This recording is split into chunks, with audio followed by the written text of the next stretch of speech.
অস্ত্র যখন দিবা, সরঞ্জামাদি যখন দিবা, তখন এমন জিনিস দাও যেটা ফাংশন করে, ডিসফাংশনাল দিও না, এটা আমার জন্য বাধাগ্রস্ত করে। মানে স্পিকার, ওই যুদ্ধের সময় যদি আমরা আমাদের প্রতিরক্ষা খাতে যথেষ্ট বরাদ্দ বা অস্ত্র থাকতো, আধুনিক অস্ত্র, তাহলে হয়তো আমাদের লোক দিয়ে আমরা একক কৃতিত্বেই আমরা স্বাধীনতা অর্জন করতে পারতাম। মানে স্পিকার, একজন বিরোধী দলের দায়িত্বশীল সদস্য হিসেবে আমি মনে করি সরকারের সমালোচনার পাশাপাশি সরকারকে বিকল্প পথ দেখিয়ে দেওয়া আমার দায়িত্ব। সেই অ্যাসপেক্ট থেকে এই বাজেট নিয়ে কিছু কথাবার্তা বলতে চাই। মানে স্পিকার, এই বাজেট নিয়ে তো অনেক কথা হলো। বাজেটের একটা ভালো সাইড, খারাপ সাইড বলতে গেলেও বলতে হয় বাজেটটা একটা বড় ঘাটতির বাজেট, এটা তো স্বীকার করতে হবে। অনেকে এটাকে নিন্দুকেরা বলে এটা একটা সাদা হস্তির বাজেট হয়েছে। মাননীয় স্পিকার, আমি মুদ্রা কয়েকটা পয়েন্টে কথা বলতে চাই। তার 1 নম্বর পয়েন্ট হচ্ছে আমাদের প্রতিরক্ষা খাত। মাননীয় স্পিকার, প্রতিরক্ষা খাতে যে বাজেটটা দেওয়া হয়েছে, আমি তা শুরু করার আগে আমাদের সম্মানিত স্পিকার সাহেব, উনি যেহেতু একজন বীর মুক্তিযোদ্ধা ছিলেন, ওনার সামনে হয়তো বলতে পারলে ভালো হইতো। শুধু এইটুকু বলি, এটা আমার একটা ধৃষ্টতা যে ওনার মতো একজন ব্যক্তির সামনে কথা বলতে পারতাম।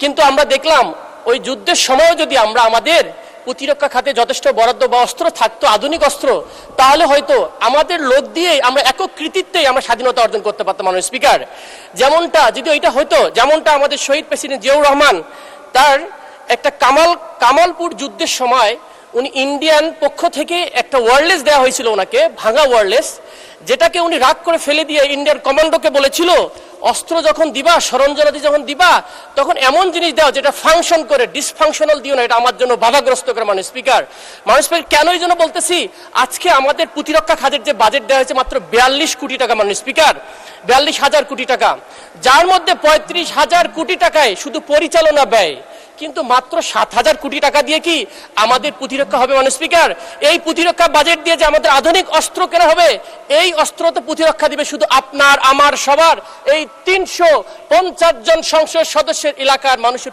প্রতিরক্ষা দেবে। মানে স্পিকার, যেখানে আমাদের প্রতিদিন আমাদেরকে বিভিন্ন বর্ডার থেকে হুমকি দেওয়া হচ্ছে, আমার পঞ্চগড়ের বর্ডারে দখল করে নেওয়া হবে, আমার চিকেন নেক থেকে দখল করে নেওয়া হবে, আমার দক্ষিণের ফেনী সীমান্ত থেকে দখল করে নেওয়া হবে, আমার রংপুর বিভাগের আমাদের হিলি বর্ডারে, আমাদের দিনাজপুর অঞ্চলে, মাননীয় স্পিকার, পলাশবাড়ির গাইবান্ধা, আমার কুড়িগ্রাম, সর্বমহল থেকে যখন আমার কাছে থ্রেটেন আসে, রাষ্ট্রীয় সভরেন্টি সিকিউরিটি যখন আমার থ্রেটা, মানে স্পিকার, তখন এই বাজেট দিয়ে আমাদের প্রতিরক্ষা খাত বরাদ্দ হয়নি। মানে স্পিকার, আমি যদি এই দিকেও তাকাই, মানে স্পিকার, আমাদের মায়ানমার সাইডে যুদ্ধ চলমান। মানে স্পিকার, সেখানেও আমাদের ফ্রন্টে চলমান রয়েছে।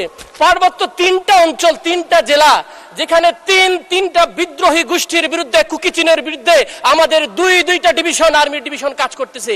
এই বরাদ্দ দিয়ে কি আমাদের প্রতিরক্ষা হবে? মানে স্পিকার, আমি যদি নেভালের কথাও বলি, যেটা আমাদের সামুদ্রিক লাইফলাইন বলে আমাদের বঙ্গোপসাগর, সেখানে মাত্র সেই 1980 সালের দুইটা সাবমেরিন আছে, আর অল্প কিছু ফ্রিগেট আছে। এই সক্ষমতা দিয়ে কি আমাদের সমুদ্র বন্দরগুলো রক্ষা করা যাবে? মানে স্পিকার, সেখানে আমাদের দরকার 1 ডজনের অধিক ফ্রিগেট, কবচ, যত প্রকার আধুনিক সরঞ্জাম, সেগুলো নাই। মানে স্পিকার, এই 7,000 কোটি টাকা দিয়ে সে উন্নয়ন করা সম্ভব? মানে স্পিকার, আমি যদি আমাদের আকাশ প্রতিরক্ষার কথা বলি, সেই চৈনিক বিমান 1960 সালের একটা ডিজাইনের আমরা শুধুমাত্র একটা বিমান দেখতে পারি, এটা F7 দেখতে পারি এবং MiG-29 দেখতে পারি, সেখানে আধুনিকরণ নেই। মানে স্পিকার, আপনার যদি বাজেটের দিক দিয়ে তাকাই, পৃথিবীর অন্যান্য দেশের, ইন্ডিয়াতেও তার জিডিপি 2.5% দেয়, আপনার মায়ানমার জিডিপি 3.5% দেয়, পৃথিবীর অ্যাভারেজের আমরা দেখি 2.2% হচ্ছে বাজেট সামরিক খাতে, প্রতিরক্ষা খাতে আমাদের সেদিকে নেই। মানে স্পিকার, আমরা এই কথাটা বলতে চাই, এই আজাদি ভূমিকে রক্ষা করার জন্য বাংলার হিন্দু, মুসলিম, বৌদ্ধ, খ্রিস্টান যদি এক বেলা না খেয়েও থাকতে হয়, আমাদের এই স্বাধীনতা সার্বভৌমত্ব রক্ষার জন্য আমাদেরকে বাজেট বেশি করে দিয়ে মানুষ আমাদের স্বাধীনতা রক্ষা করতে। মানে স্পিকার।